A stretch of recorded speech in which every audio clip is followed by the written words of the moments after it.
자, 이번에는요.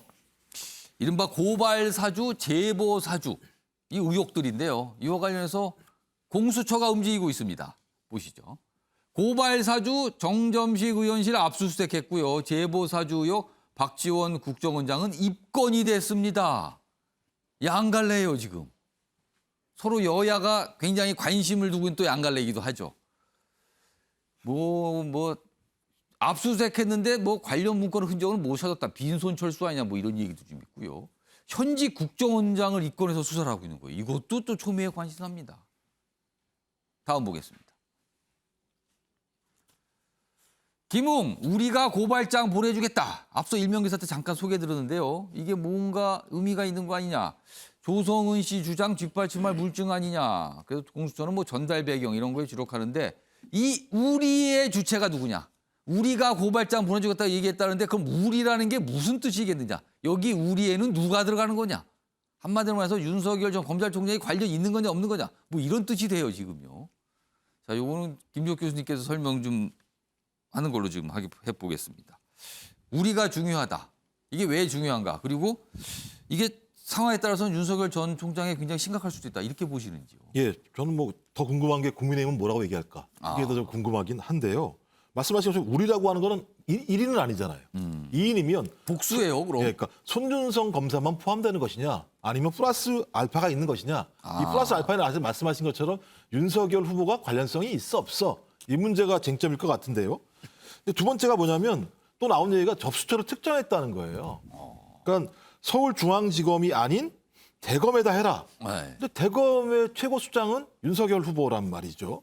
이런 정황을 봤을 때는 이 우리 개념에 윤석열 후보가 관련됐을 가능성이 되게 높다. 이유는 뭐냐면 2020년 3월 달에 검찰 내부에서 장모 관련된 검찰 문서가 발견됐죠. 그다음 달 4월 달에 부인 관련된 고발장들이 지금 발견돼 있는데 지금 논란이 고발장 작성 주체가 누구냐. 예. 왜 김웅 의원한테 전달을 한 거냐. 이런 부분이었죠. 또 김웅 의원은 또 다시 또 전달을 했는데 그것이 조성은 씨에 의해서는 고발장이 접수가 안 된 상황인데 예. 결론적으로는 정점식 의원을 통해서 고발장이 접수가 된 거예요. 그렇다면 고발 사주가 사실상 실현된 거예요. 그렇다면 이 문제의 갈래를 쭉 타고 보게 된다면 예. 기본적으로 우리란 개념의 핵심적인 내용 속에서 윤석열 후보의 관련성이라고 하는 부분들과 관해서 좀 더 한 발 더 다가간 것 같다는 느낌이 있기 때문에 저는 이 부분들 같은 경우는 철저한 수사가 진행이 돼서 소위 계속 화천대유만 말씀하시는데 고발 사주 문제와 관련해서도 명확하게 밝혀야 된다고 생각을 합니다. 자, 김지옥 전 비대위원 국민의힘에 계시잖아요. 지금 김지옥 교수님이 이 사안에서 국민의힘 생각이 궁금하다 그랬어요. 이거 국민의힘 어떻게 보세요, 지금 이렇게 나오는 사실로 드러난 건 문제가 되는 거죠. 당연히 이건 문제가 되는 것이고요. 애초에 고발사주 의혹이 나왔을 때도 이것이 만약에 검찰 발돼서 이제 미래통합당을 통해서 고발이 된 사안이라면 큰 문제가 될 것이다라는 말씀을 사실 그 전에도 드렸었기 때문에 어느 정도 연결고리가 나온 상황에서 이 부분들은 사실관계는 적어도 인정을 해야 될 것 같은데요. 예. 이제 말씀하신 대로 이제 윤석열 후보랑 연결시키는 건 굉장히 아직까지는 무리다라는 것이 왜냐하면은 일단 녹취록이 까진 내용들을 들어보면, 그러니까 얘기가 보도했다는 내용을 들어보면 일단 윤석열이라는 언급 자체가 전혀 없는 상황이고요. 그렇기 때문에 지금 당장 윤석열 가는 건 좀 무리다라는 생각은 분명히 있는 것이고 예. 지금 적어도 이 연결고리 있는 것 같습니다. 손준성 검사가 있고 김웅 의원이 있고 예. 김웅 의원이 조성은 씨에게 전달을 했고 과연 그다음에 미래통합당에서 그와 유사한 고발장이 접수가 됐다라는 것이잖아요. 근데 지금 보시면 손준성에서 김웅까지 전달된 사안은 어느 정도 있어 보입니다. 왜냐하면은 그 예. 손준성 보냄이라는 파일이 있었기 예. 때문에. 그리고 김웅 의원이 조성은 씨에게 전달한 정황도 지금 있는 겁니다. 지금 녹취록 얘기가 분명히 나오고 있는 있죠. 것이죠. 예. 그렇게 요 단계까지 인정이 됐는데 조성은 씨는 사실 대검에 접수하지 않았죠.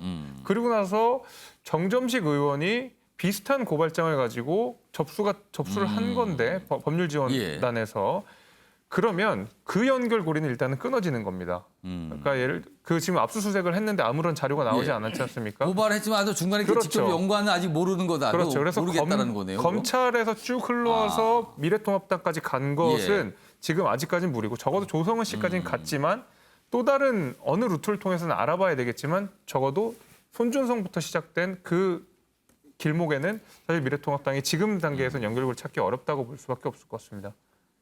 지금 8시부터 1시간 넘게 쭉 진행됐는데요. 여야의 유력 대선 주자 관련돼 있는 겁니까? 아닙니까? 이걸 가지고 이슈들이 계속 있어요, 지금요. 이걸 지금 다뤄봤습니다, 지금까지요. 다음 주제는 전직 대통령의 사저 얘기가 오늘 좀 기사로 다뤄지고들 있어요. 두 전직 대통령. 먼저요, 박근혜 전 대통령 내곡동 사저네요. 38억에 팔렸대요. 근데 매입자는 연예인들이 소속돼 있는 어떤 회사라고 합니다. 여기 보면 IOK 이렇게 돼 있어요. 근데 이게 국민의힘 내부에서 이런 목소리가 해요. 이 회사 사장이 박근혜 전 대통령 현실이 안타까워했더라 그동안. 그래서 산 거 아닐까? 뭐 짐작입니다. 안타까워했다더라. 다음 보겠습니다. 이명박 전 대통령 사저가 나와요. 여기 논현동 사저죠. 아까 내곡동 사저. 여기 보면 홍성열 마리오 아울렛 회장이 이명박 전 대통령 사저를 샀다고 합니다. 논현동 자택인데 111억 원에 낙찰. 근데 앞서서 박근혜 전 대통령이 내곡동으로 이사 가기 전에 삼성동 집이 있었거든요. 이 집도 67억에 샀다더라. 이분은 전직 대통령 집을 자꾸 사시는 분이네요. 보니까. 박시영 교수님. 네.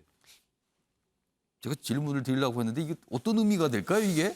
이게 전직 예. 대통령의 처지가 경매 처지를 당한 사람이 3명이 있습니다. 첫 번째는 전두환이에요.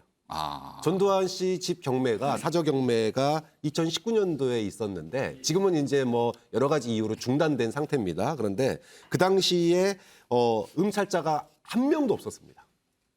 아무도 안 살려고 그랬어요. 예. 물론 뭐 여러 가지 법적인 이유가 있긴 한데, 그러니까 전직 대통령이지만 그분이 어떤 팬덤을 가지고 있고 어떤 동정 여론을 가지고 있느냐에 따라서 전두환 씨처럼 응찰자가 한 명도 없는 경우도 있고. 이건 다 팔렸어요. 그렇죠. 박근혜 전 예. 대통령처럼 동정 여론을 가지고 나오시면은 다시 이 집에 살게 해드리겠다 이런 후원자도 나타나는 거고 또 이명박 대통령처럼 측근 사람들 다 떠나고 이 유명 집을 컬렉터 하시는 수집가한테 집이 팔리는 이런 경우도 생기는 거고 보면 대통령이 끝나고 난 뒤에 운명도 다르지만 집의 운명도 대통령의 어떤 팬덤, 또 예. 동정 여론 이거에 따라서 그 집의 부동산의 운명도 이렇게 바뀌는구나 이런 걸 또 보는 것 같아요. 그러니까 이 낙찰을 받으신 분들이 뭐 어떤 이유에서 여기에서 응찰을 해서 낙찰을 받으시는지 모르겠어요. 근데 이제 짐작만 하는 것 뿐인 거죠. 아무튼 전직 대통령의 집이 팔렸다. 뭐 기사긴 기사인데 무슨 의미일까? 좀 곰곰이 생각하게 됩니다, 지금.